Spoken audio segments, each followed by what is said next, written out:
Wakati wa makabidhiano ya Mwenge wa Uhuru baina ya mkoa wa Njombe na mkoa wa Iringa yaliyofanyika kijiji cha Idofi, mkuu wa mkoa wa Njombe Anthony Mtaka amesema takriban miradi 62 ambayo imetekelezwa kwa ubora mkubwa itakaguliwa na Mwenge wa Uhuru, huku mkuu wa mkoa wa Iringa Peter Serukamba akisema ukiwa Iringa Mwenge umemulika miradi 46 ya maendeleo kutoka sekta mbalimbali ikiwemo elimu, barabara, afya na sekta nyinginezo. Kiwa mkoa wa Njombe utakagua, utapitia, utaona na kugawa jumla ya miradi 62.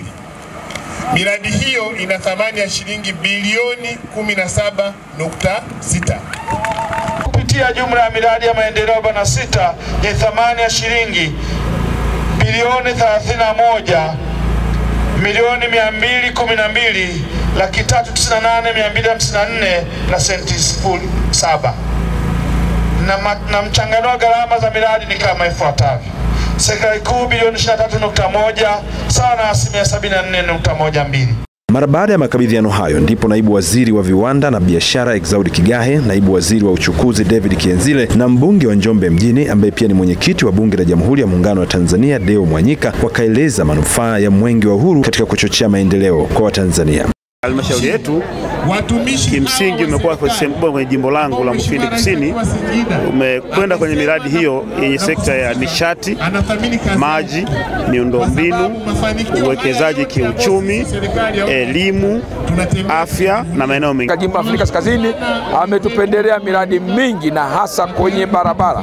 Moja changamoto kubwa tulionayo katika wilaya Mufindi ni miundombinu ya barabara. Miradi zaidi ya 22 ya Mwenge wa Uhuru ambayo itazinduliwa mwaka huu. Na message kubwa ya Mwenge wa Uhuru ni kwamba shiriki kwenye uchaguzi mkuu.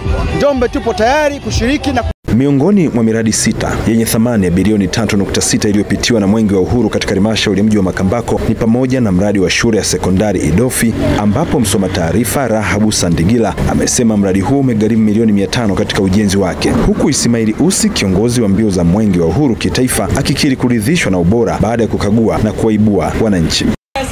Serikali kuu kupitia mradi wa Sekifu imetoa jumla ya shilingi milioni 583,180 na shilingi 28.